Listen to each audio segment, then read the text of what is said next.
era Ibrahim Raisi? ¿Por qué se le conocía como el carnicero de Teherán? Esto y mucho más en Juegos de Poder.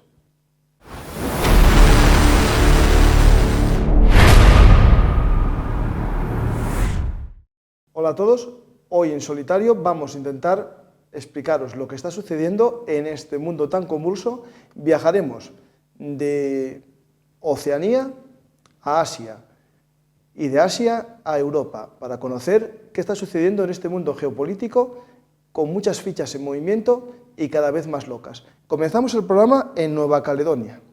Muchos de vosotros os sonará, pero vamos a situarlo en el mapa. Nueva Caledonia es un territorio de ultramar, una provincia de ultramar, un territorio francés a 17.000 kilómetros de París, situado muy cerca de la costa de Australia y Nueva Zelanda. Es unas islas paradisíacas con unos 250.000 habitantes, un 37% nativo y otro porcentaje importante de población de origen francés, criollo podemos decir, y el resto de la población sería lo que podemos decir una población mestiza. Durante tiempo este territorio estaba tranquilo, vivía las luchas entre independentistas y no independentistas, que en su parlamento está dividido más o menos a la mitad, y tras 3 referéndums en los que vence el voto no separatista, es cierto que en el último, del año 2021, hubo un boicot de los grupos independentistas a no votar, y ganó el sí con un 95% de votos, claro, eso sí, con un porcentaje de no voto del 56%, es decir, de no votación del 50%. ¿Por qué no votaron los independentistas? Muy sencillo, porque era el tercer referéndum que se había concordado o acordado con Francia para la independencia, y ya habían perdido 2 de los 3 y no querían llegar a la foto de perder los 3 votaciones. Esto estaba calmado más o menos hasta que comienzan estos días, esta semana pasada, unos disturbios muy violentos en Nueva Caledonia. La policía, la gendarmería y el ejército francés que estaba en la isla no pudo hacer frente. El gobierno de Macron envió refuerzos para intentar calmar la situación en la que grupos, por un lado, independentistas violentos, contrarios a la vía negociadora con el Estado francés, y también, como no, los típicos criminales que se aprovechan de estos disturbios para el saqueo, sembraron de terror todas las ciudades importantes de la isla. ¿Por qué hablamos de ello en geopolítica? Porque vamos a buscar nexos en común con lo que está sucediendo en este convulso mundo. Seguro que recordáis programas en los que hablamos del conflicto de Nagorno-Karabaj. Allí contamos que existía una relación entre Armenia y Francia, y que últimamente Francia había acordado entrega de armas al gobierno armenio para que se pudiese defender en un posible ataque azerí a su territorio. Ahora que Nagorno-Karabaj, el territorio rebelde armenio en Azerbaiyán, ya estaba controlado por las fuerzas azerís, lo que hablábamos era la posibilidad, ¿no?, de que el gobierno azerí decidiese coger un corredor para comunicar un territorio que tiene en el lado occidental de Armenia, y así comunicar los 2 territorios azerbaiyanos que están separados por territorio armenio. Francia apoya a Armenia, de hecho recientemente incluso reconoce internacionalmente el genocidio armenio, lo que enfadó tanto a Turquía como a los azerís. ¿Y esto por qué es? Podemos poner una imagen en la que aparecen varias banderas, entre las que aparecen las banderas de Nueva Caledonia, la de la ONU, y hay una bandera ahí con una media luna y una estrella, que es la bandera de Azerbaiyán. ¿Qué pinta una bandera de Azerbaiyán en Oceanía? Pues esto es parte de una guerra asimétrica, una guerra en la zona gris, ¿no?, que está desarrollando el gobierno de Azerbaiyán en respuesta del apoyo francés a Armenia. Está financiando y fomentando el movimiento independentista en Nueva Caledonia de una manera directa y no oculta. Al principio podemos pensar que era una conspiración, ¿no?, de estas típicas conspiraciones que se encuentran para justificar las cosas, pero en los medios de comunicación francés ya es una noticia vox populi en la que incluso el ministro de Interior lo dijo en varias declaraciones en rueda de prensa, que detrás de todo lo que está sucediendo en Nueva Caledonia está la mano de Azerbaiyán. Y ahora conectamos puntos. Azerbaiyán. Pues justo la noticia de la semana, que es la muerte del presidente de Irán, Ibrahim Raisi, se produce por un viaje a Azerbaiyán. Azerbaiyán no tiene muy buenas relaciones con los ayatolás, ¿no?, con el gobierno persa, pero el agua de un río que comparten les hizo acercar posturas. Sabemos que Irán apoya a Armenia, incluso militarmente, pero en este caso una presa que comparten los dos países les llevó a negociar cómo distribuir el agua entre las dos naciones y, lo más importante, cómo se puede transmitir la energía eléctrica que produce esta gran presa que estáis viendo en pantalla. Fueron a la inauguración de una nueva central eléctrica y en el viaje de vuelta entre esta zona del sur de Armenia y Teherán, el séquito presidencial, 3 helicópteros, se adentran en las montañas del Zagros. Justo cuando hay un gran banco de niebla, el avión, el helicóptero presidencial, un antiguo Way Bell 2 de origen estadounidense, que fue comprado en la época del Shah de Persia, años 70, se compraron 100 unidades de este tipo de helicóptero que siguen en funcionamiento de una forma, digamos, casi artesanal por parte de los mecánicos de la aviación iraní.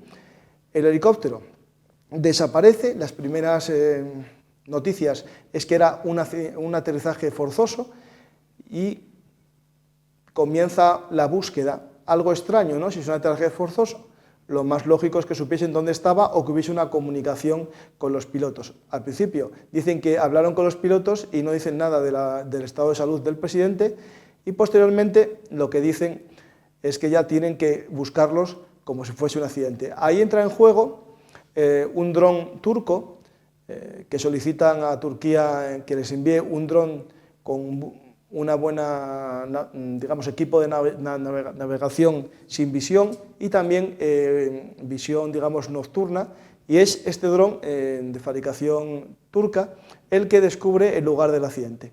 Interesante este dato porque Irán vende y exporta drones a Rusia en plena guerra, pero sus drones no son capaces de volar en las mismas situaciones que vuelan los drones fabricados en Turquía. Hasta ahí puedo leer sobre tecnología. Importante, ¿quién iba en ese helicóptero, no? Los pasajeros del helicóptero, aparte de Ibrahim Raisi, que vamos a hablar, iba el ministro de Asuntos Exteriores, Hossein Abdullahian, un miembro muy importante del gobierno de Irán. Este hombre es uno de los hombres fuertes del gobierno, porque entre sus funciones estaba la de tejer aún con más fuerza el famoso eje, digamos, el eje rebelde, ¿no?, el eje de la resistencia, creado por Irán y formado por todas las milicias pro-iraníes como Hezbollah, Hamas, los hutíes o las milicias pro-iraníes en Irak, que fue tejiendo durante su gobierno como ministro de Exteriores. También iba un imán de la mezquita de Tabriz y el jefe del gobierno, el delegado de gobierno, digamos, gobernador provincial de Azerbaiyán persa. Y también, como no, 2 pilotos, que eran 2 coroneles, y el mecánico, y un miembro de la Guardia Revolucionaria. Digamos, el plato fuerte, ¿no?, o el protagonista de este accidente es Ibrahim Raisi, que es conocido como el carnicero de Teherán. ¿Por qué le llaman el carnicero de Teherán a Ibrahim Raisi? Esto es por su, digamos, cargo más conocido, que fue fiscal del Tribunal Supremo en Teherán. Justo en los años 80, en plena represión tras acabar la guerra entre Irán e Irak, un grupo conocido como los mujahidines de Irán habían participado en el bando iraquí contra la revolución, que ellos mismos habían protagonizado. Es importante destacar que este grupo de izquierdas de tipo comunista se había unido a los ayatolás en la revolución contra el Shah, pero se vieron traicionados y decidieron unirse a Saddam Hussein para luchar contra el régimen que se estaba instaurando en su nación. Gran parte de los protagonistas de estos grupos mujahidines, como otros grupos contrarios al régimen, fueron condenados en unos tribunales o comités de la muerte. Eran una especie de tribunales extralegales que empezaron a ejecutar a personas que no tenían condena a muerte según la legislación iraní. Se calcula unos 5.000 fallecidos de forma extrajudicial. Todos ellos podemos decir que eran ejecutados por este comité de la muerte, en la que nuestro protagonista, Ibrahim Raisi, era el fiscal y por lo tanto el que desarrollaba el proceso previo al juicio, digamos, extrajudicial. Ibrahim Raisi, en el año 2018, justo en el gobierno de Trump, fue declarado como criminal por Estados Unidos. También fue denunciado en las Cortes Internacionales por dos ONGs muy importantes. Si no recuerdo mal, era la de Amnistía Internacional, Human Rights Watch, como criminal. ¿Por qué? Por haber condenado a muerte a menores de edad sin juicio. Este hombre, cuando llega a ser nombrado presidente de Irán, se plantea un problema judicial, también político, ¿no? Es cuando va a Estados Unidos en el año 2021, ya con Biden en el gobierno, si se le va a dejar entrar en Estados Unidos para acudir a la cumbre de las Naciones Unidas o se le va a detener ese mismo día. Al final Estados Unidos le deja entrar dando vía a la diplomacia en vez de a la justicia. Pues tenemos estas noticias que ahora se une a algo muy interesante, que es que justo el día 21, ayer mismo, en Irán se hace una reunión de lo que se llama la Asamblea de Expertos. Es un órgano de 88 miembros que son los que deciden quién va a ser el futuro jefe de la revolución, el líder espiritual de la revolución. Sabéis que el actual líder, que lleva ya desde casi los años 80, que es Jamenei, ya tiene sus 84 años y por lógica será casi este órgano, esta asamblea que se está constituyendo ayer, el que va a elegir a su sucesor. Se había hablado mucho de que podía ser el propio Raisi el que sucedería a Jamenei en el poder, pero hay dos peros. El primer pero, que no es ayatolá, es un órgano inferior en lo que es la jerarquía religiosa, pero lo más interesante es que hay una noticia que publicó Reuters, una filtración, de que había dudas o se creía que no lo iban a nombrar a Raisi miembro de la ejecutiva o del comité principal de esta asamblea legislativa en la nueva digamos, tanda de elección del futuro sucesor.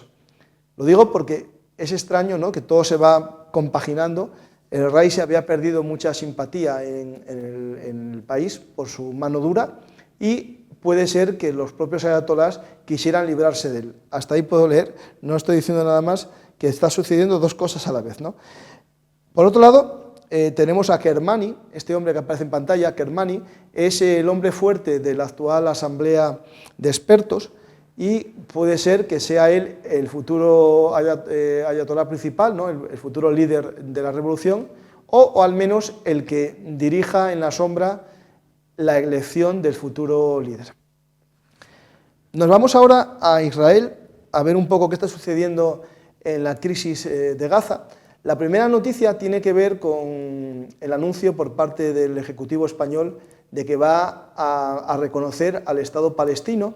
Este reconocimiento del Estado palestino por parte de España, por decisión, ¿no?, del presidente de España, que es acompañado solamente en Europa por Irlanda y Noruega, lleva a que Israel pida a su embajador que vuelva a Israel. Es lo que se llama llamada a consulta del embajador. Es la protesta, digamos, más alta sin llegar a desconectar, ¿no?, con el sistema diplomático. Alguien dirá, pero ¿hay otra vía? Sí, hay una un poco más radical, que es la que empleó España por la polémica con Milei, el presidente de Argentina, y las declaraciones que hizo en razón un poco al presunto delito que se acusa a la mujer de Pedro Sánchez. Milei lo dijo en un acto público en España. El gobierno de España, en vez de hacer esta llamada a consultas del embajador, lo que hizo fue un acto aún más grave, ¿no? Lo que es la protesta diplomática, que es la retirada del embajador. Israel hace solamente la llamada a consulta y España retira el embajador. ¿Y qué significa retirar un embajador? Que ese embajador, según muchos expertos, puede perder el estatus de representante en el país. Y si se le quiere volver a nombrar, tienen que dar las autoridades argentinas el plácet, es decir, que ven bien a ese embajador, y si no lo ven bien, pueden estar alargándose y España se quedaría sin la máxima representación diplomática en ese país, ¿no? En ese país hermano que es Argentina. Pues en el caso de Israel, estamos ante una llamada a consultas. ¿Qué pasará posteriormente? Iremos viendo si afecta a los negocios españoles que tenemos, ¿no?, con Israel y viceversa. También esta semana hay otra noticia importante que tiene que ver con Israel, que es la Corte Internacional Penal, la Fiscalía, pidió el arresto de Netanyahu, varios miembros del Estado Mayor, el ministro de Defensa, pero también de varios líderes de Hamás por crímenes de guerra. Esto está abierto y veremos qué sucede, ¿no?, en estas situaciones. Mientras tanto, en Gaza continúan los combates, especialmente en la zona norte, en la zona de Jabalia, continúan los combates. En la zona sur está ya finalizado el puerto realizado por los Civis, ¿no?, los ingenieros de la US Navy, un puerto de pontones que podéis ver en pantalla. Lo interesante de ese puerto de pontones, que está situado ya en Costa Gazatí, es que para reducir la presencia de soldados estadounidenses vigilando la infraestructura, Estados Unidos puso un sistema, lo podéis ver ahí, un CEORAM, que es un cañón de tiro rápido automático que se controla el tiro desde lejos, perfectamente se puede hacer desde uno de los barcos que están a unos kilómetros, y así proteger la instalación portuaria sin estar presente ningún soldado estadounidense en una zona de riesgo. Estados Unidos da una noticia interesante sobre este tema, que es la entrega de cientos de toneladas de suministros al territorio. Ya dejaron en el territorio numerosas toneladas de alimentos que nadie está repartiendo. Ninguna agencia de la ONU ni ninguna representante del gobierno de la autoridad palestina está repartiendo. Hamás parece que tampoco, porque claro, a Hamás no le dejan entrar. Y ahí es cuando vemos escenas, ¿no?, de que el reparto es monopolizado por Hamás, pero estamos hablando no del reparto que acaba de llegar al puerto, porque se está todavía todo en el puerto, ¿vale?, unas 500 toneladas. Seguimos un poco avanzando y aparte de Oceanía, aparte de Asia, tenemos problemas también o conflictos que están creciendo en América, concretamente en Colombia. El gobierno de Petro tiene que hacer frente a dos guerrillas que comienzan a tirotear al ejército y a la policía en el sur de Colombia, y también realizaron algún secuestro en las últimas semanas en un recrudecimiento de la lucha guerrillera. Por cierto, se sabe que Petro fue de joven miembro de una guerrilla, pero justo estas dos guerrillas que están en combate no es la guerrilla a la que pertenecía el actual presidente de Colombia. Por otro lado, tenemos en Venezuela un aumento de las tensiones en el Esequibo. Acordaros que el Esequibo es la antigua Guayana británica, ese territorio que es muy rico en oro y también en petróleo, que Venezuela reclama como propio desde hace ya 2 siglos, pero que está en manos británicas y actualmente es un país independiente, y los Estados Unidos y el Reino Unido están haciendo maniobras conjuntas para afirmar el apoyo a este pequeño país en caso de invasión por parte de Venezuela. Vamos ahora a Ucrania, que podemos intentar resumir un poco lo que está sucediendo en Ucrania en los últimos días. Nos podemos empezar, yo creo que ahí en Ucrania tenemos un tema interesante, que son las maniobras nucleares que ya había anunciado el 6 de mayo, si no recuerdo mal, el gobierno de Putin, un poco antes de la proclamación como presidente, había dicho que iba a reactivar las maniobras nucleares. Y justo el día 21 hace una activación de los sistemas balísticos tácticos nucleares y también varios bombarderos hacen prácticas como si estuviesen preparándose para un ataque nuclear en territorio ucraniano o en territorio de la Unión Europea.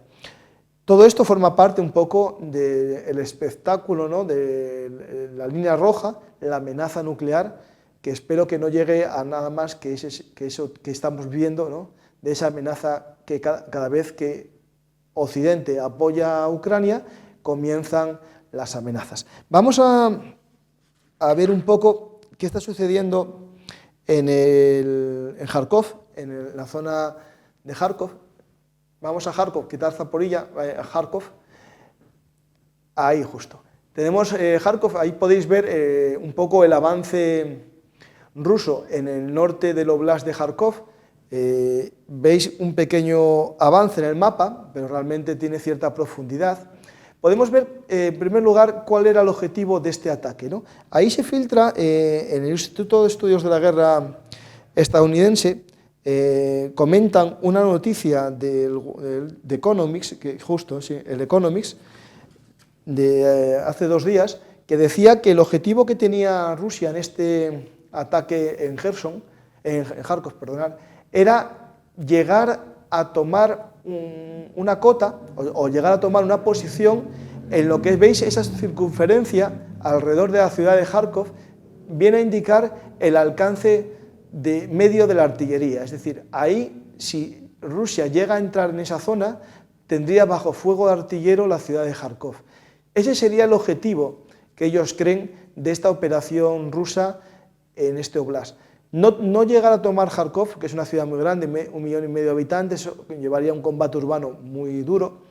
La idea es someter a fuego artillero la ciudad, lo que obligaría a Ucrania a hacer un contraataque en esa zona, sacar recursos de otra y lograr el fin de esta operación militar rusa en esta zona, que es lo que podemos llamar una operación de distracción o una operación de guerra de aproximación indirecta, es decir, si hay una zona que está muy densamente protegida, se ataca a otra para dispersar tropas. Lo que pasa es que esta operación que Rusia tenía planteada en 72 horas ya se estancó y lo que está haciendo Rusia en este lugar es avanzar ya poco a poco. Tuvo un éxito muy rápido el primer día y el resto de los días está avanzando muy poco a poco, 100 metros o no mucho más, en los combates una vez que ya el factor sorpresa se pierde. Hay que recordar que en esta zona, justo a la frontera, no había un colchón defensivo por parte de Ucrania y sobre todo Ucrania no podía utilizar las armas que tenía para atacar en territorio ruso, porque Occidente no le dio autorización de usarlas en territorio ruso. Por tanto, era normal que el combate en el primer kilómetro de frontera no fuese posible porque había que disparar siempre a la retaguardia rusa y la retaguardia rusa estaba en territorio ya nacional ruso. Pues tenemos este frente, ¿no?, de Vovchansk, que si ponéis el mapa es justo Vovchansk, está en el norte del Oblast de Kharkov, en el oriente. Es la ciudad más importante de esa zona y es lo que limitaría ya la expansión hacia el sur en dirección a Kharkov. Por tanto, esta ciudad, Vovchansk, es importante y es el núcleo de resistencia actual de los ucranianos ante el avance no rápido, pero sí constante de Rusia en esta zona.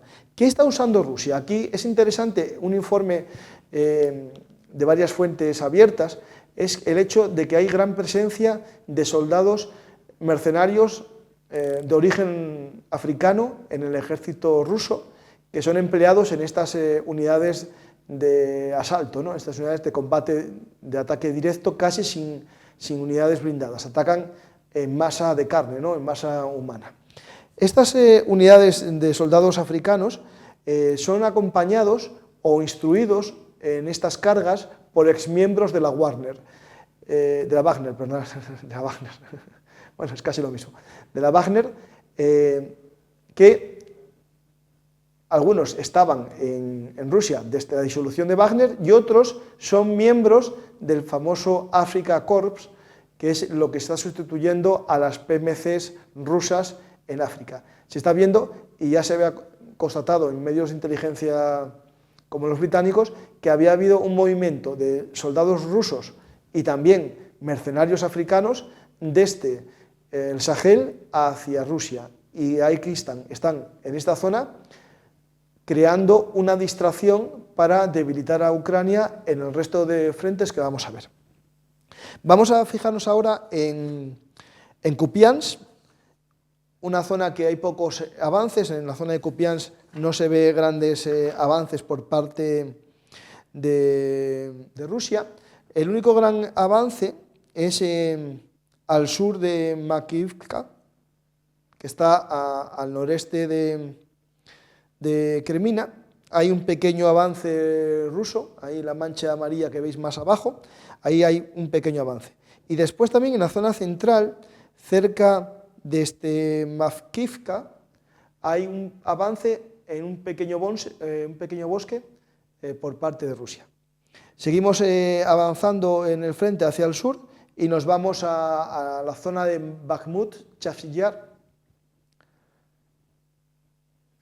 Y en esta zona de Bakhmut-Chasiv-Yar hay una noticia que no es muy positiva para Ucrania, que es que Rusia entra en el casco urbano, bueno, podemos decir en la pequeña población de Klisichivka, que es digamos, la zona sur del eje de avance. Si desde Bakhmut hacemos una U, la parte norte de la U sería Chasiv-Yar y la parte sur de esa U que avanza hacia el territorio ucraniano en dirección, en este caso, a Bilahora, sería esta pequeña localidad que fue una de las que recuperó Ucrania el año pasado en la ofensiva del verano. Si podéis ver, tenéis una mancha azul, que es justo lo que había recuperado Ucrania en el verano.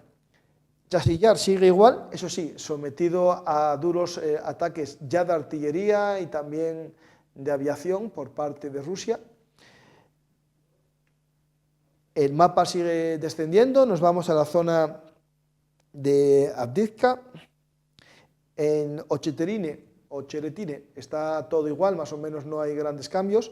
El mayor cambio se produce en Netailove, una pequeña localidad justo en la zona central del frente, en dirección hacia la barrera natural que está entre Schizke y Kalivka, justo un pequeño río y lagos que sirven de defensa natural ante el avance. Por lo tanto, podemos decir aquí que en vez de aprovechar Rusia el avance en Ocheretine, lo que está haciendo es aumentar su penetración hacia el nudo central de las defensas ucranianas.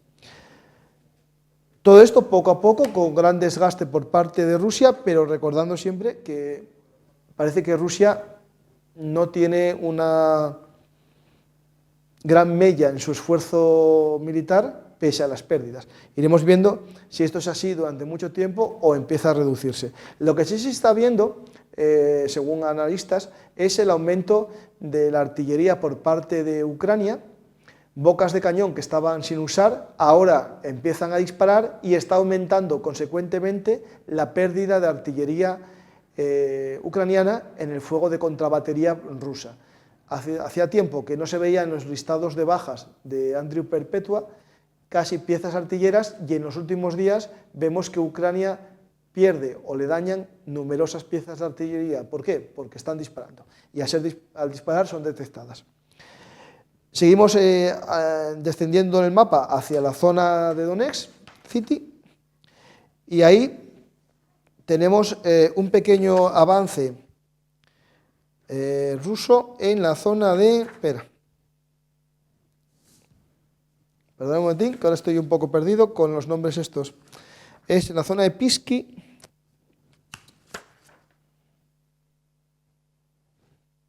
Perdonad que se me acabe el nombre, pero bueno, es en Pisky avanzaron y tomaron una pequeña localidad que estaba justo al lado, perdonad que el nombre que se me acaba de olvidar. Hubo un pequeño avance ruso de una pequeña localidad y es importante porque es un avance que a Rusia le estaba costando más de una semana salir del anterior poblado y ya logró pasar. Tenemos noticias en Robotine, ya en Zaporilla. Sigue habiendo dudas o noticias contradictorias. Por un lado dicen algunos que Robotine está en manos rusas, pero los ucranianos desmienten eso y hay fotos que geolocalizan combates en la zona norte de Robotine. Hablando que Robotine es una localidad con menos de 250-300 metros de largo, que la mitad del pueblo esté en disputa es llamativo porque llevan así meses ya.